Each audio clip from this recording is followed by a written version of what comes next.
The Aquaticans are sentient aliens native to the ocean planet Aquatica, featured in the Season 1 episode Asylum. They're a pre-industrial society as of the late 24th century. Resembling mermaids with a humanoid upper body and fish-like lower body, they're very fast swimmers who have translucent cyan skin and large black eyes, as well as long protrusions on their backs. They hunt the whale-like aquathon that share their homeworld, nearly driving the animals to extinction. The Brickar are large humanoids with hard, rock-like skin, first introduced in the Star Trek novel continuity and prominently featured in the form of the character Rok-Tahk. They are extremely strong and durable, able to withstand impacts from blade weapons or boulders without harm. Their spoken language also consists of deep growls. The Saimari are an advanced non-humanoid species inhabiting a planet near the Delta Gamma Quadrant border. Seen in First Contact, they are shown to be extremely proficient in physics and, as of 2383, have previously never encountered alien life. The Enterprisians are pre-warp humanoids native to a planet in the Beta Quadrant near the Romulan neutral zone. First discovered by the crew of Kirk's Enterprise in the late 2260s, their world became culturally contaminated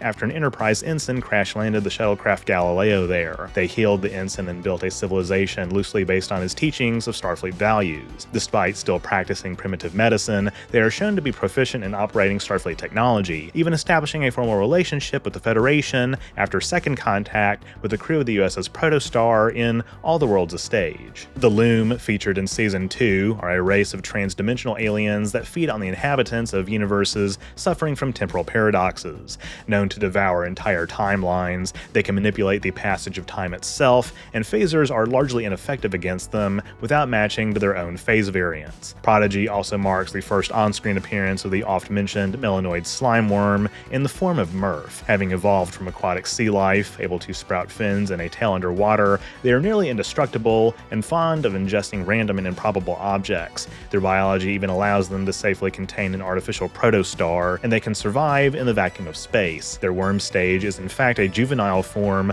of the species' life cycle, eventually undergoing metamorphosis after wrapping themselves in a cocoon and emerging with a more humanoid body shape. And while a universal translator cannot decipher their language, they do in fact have one composed of harmonics at normally inaudible frequencies, much like whale song. Members of a spike-headed humanoid species called rhinos also appear in the Delta Quadrant. And finally, there are the Vau-N'Akat, prominently featured in the form of Gwen, her father Iltheron, Essentia, and various others. Technologically advanced humanoids native to the planet Solum, they possess grayish skin, tendrils instead of hair, and reddish markings over their noses. They also have psychokinetic abilities and cannot be read by telepaths like Medusans.